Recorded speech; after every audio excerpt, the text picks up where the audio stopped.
Assalamualaikum warahmatullahi wabarakatuh. Alhamdulilladzi ja'ala syahrul ramadhana syahrillah. Asyhadu an la ilaha illallah wahdahu la syarikalah. Wa asyhadu anna sayyidina Muhammadan abduhu wa rasuluhu alladzi la nabiyya ba'dah. Allahumma shalli wa sallim wa barik ala sayyidina Muhammad ibn Abdillah wa ala alihi wa ashabihi wa mawalah. Wa la hawla wa la quwata illa billah ma ba'd. Kaum muslimin yang dirahmati oleh Allah Subhanahu wa taala. Puji syukur kita panjatkan kehadirat Allah Subhanahu wa taala, di mana sampai saat ini, sampai detik ini, kita ditakdirkan oleh Allah Subhanahu wa taala untuk bertemu kembali dengan bulan yang dinanti-nantikan oleh sebagian besar umat Islam atau seluruh umat Islam, yaitu bulan Ramadan di tahun 1441 Hijriah. Semoga kita mensyukuri nikmat umur sampai bulan Ramadan 1441 Hijriah ini menjadikan kita diberi rahmat oleh Allah SWT untuk dapat mengisi bulan Ramadan ini dengan ibadah penuh kepada Allah Subhanahu wa taala. Salawat serta salam semoga tetap terlimpahkan kepada junjungan kita Nabi Muhammad SAW serta seluruh keluarga, sahabat dan para pengikutnya. Kaum muslimin yang dirahmati oleh Allah Subhanahu wa taala. Sebagaimana kita ketahui bahwa Ramadan adalah bulan yang sangat mulia. Banyak sekali sebutan atau nama lain dari Ramadan. Ada yang mengatakan syahrus siyam atau bulan puasa. Ya memang karena di bulan Ramadan ini kita diwajibkan oleh Allah Subhanahu wa taala untuk berpuasa.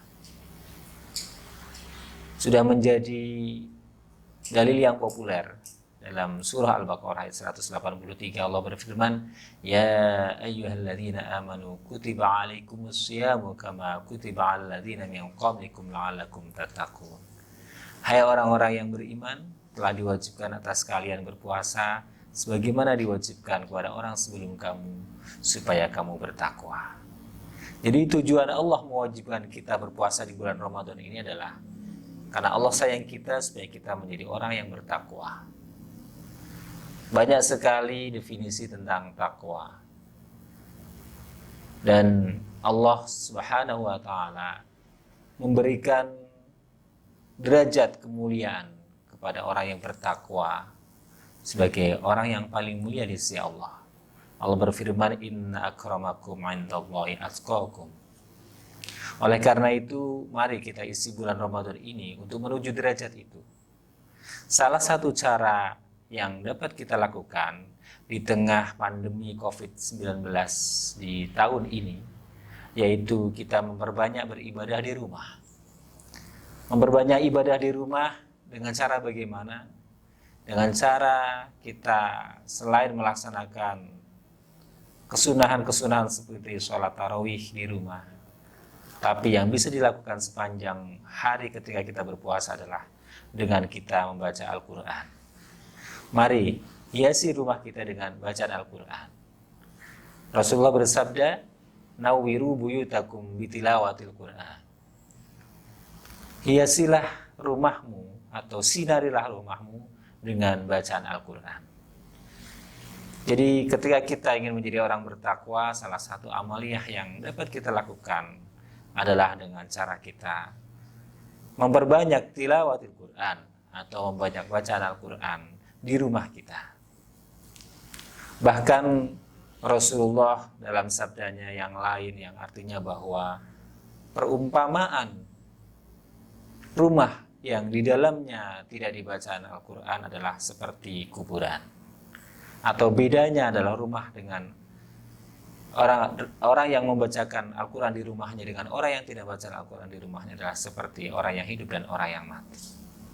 Oleh karena itu, perbanyaklah Al-Quran. Apalagi sebagaimana kita tahu, selain Ramadan ini, bulan puasa ini disebut dengan Syahrul Siyam, juga ada Syahrul Quran. Jadi Ramadan disebut juga dengan bulan Al-Quran. Karena apa?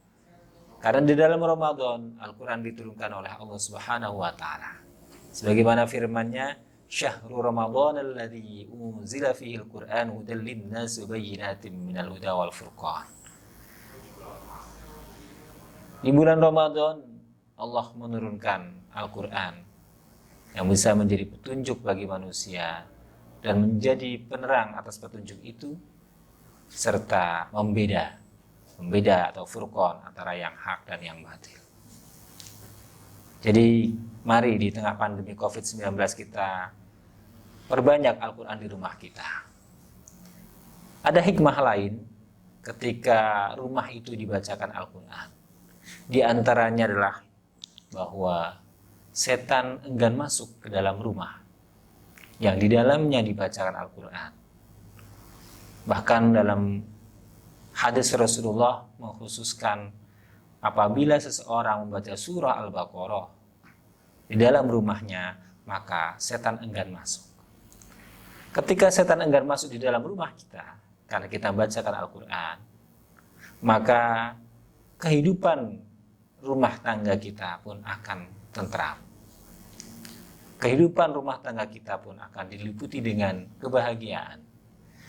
Anak-anak yang ada di dalam rumahnya dibacakan Al-Quran menjadi anak-anak yang mudah diajak untuk belajar Al-Quran, mudah diajak untuk beribadah kepada Allah Subhanahu wa Ta'ala. Sehingga ketika kita menginginkan anak kita menjadi anak-anak yang sholih dan sholihah, maka salah satu cara yang dapat kita tempuh adalah dengan kita menghiasi rumah kita dengan Al-Quran. Kemudian hikmah lain dibacakannya Al-Quran di dalam rumah kita adalah bahwa ketentraman ada pada anggota rumah kita. Suami dan istri akan diliputi dengan ketentraman. Kehidupan rumah tangga antara suami dan istri pastilah tidak akan selalu mulus, tidak akan selalu rukun. Pasti akan terjadi perselisihan, perbedaan. Akan tetapi jika rumah kita bacakan Al-Quran, maka perbedaan yang ada pada suami dan istri akan bisa dapat teratasi karena sama-sama mendapatkan ketentraman dari Al-Quran yang dibacakan di dalam rumahnya. Itulah beberapa hal yang menjadi keutamaan ketika di dalam rumah kita dibacakan Al-Quran. Sehingga di bulan Ramadan ini, marilah kita mengajak kepada semua umat Islam untuk memperbanyak bacaan Al-Quran di dalam rumah kita. Apabila kita tidak mahir di dalam membaca Al-Quran, maka kita terus belajar untuk memperbaiki bacaan kita. Ataupun kita ketika tidak ada kesempatan untuk belajar, maka kita pun akan tetap mendapatkan pahala dari bacaan Al-Quran yang kita baca meskipun terbata-bata. Rasulullah bersabda, al-mahiru bil Quran ma'asafaratil kiramil bararah walladhi yaqra'u wa yatata'ta'u walahu ajrani. Orang yang mahir Al-Quran akan bersama para malaikat yang baik-baik. Akan tapi orang yang membaca Al-Quran dengan terbata-bata atau tidak lancar, maka baginya 2 ganjaran. Oleh karena itu, mari kita istiqomahkan membaca Al-Quran di bulan Ramadan ini, sehingga semoga saja barokah Al-Quran sebagaimana nama lain dari bulan puasa ini, syahr Ramadan ini adalah syahrul Quran, menjadikan kita betul-betul orang yang berupaya untuk menjadi ahlul Quran bagi diri kita sendiri atau anak-anak kita, sehingga insya Allah kita termasuk orang yang mendapatkan syafi'ul Quran atau syafaat dari Al-Quran. Demikian, semoga apa yang kita sampaikan bermanfaat bagi kaum muslimin semua, dan kita dapat mengisi bulan Ramadan ini sampai akhirnya nanti dengan ibadah-ibadah, amaliyah-amaliyah yang mendapatkan keutamaan yang lebih dibandingkan dengan beribadah di luar bulan Ramadan ini. Amin amin Allahumma amin. Kami akhiri wallahu muwaffiq ila aqwamit thoriq. Wassalamualaikum warahmatullahi wabarakatuh.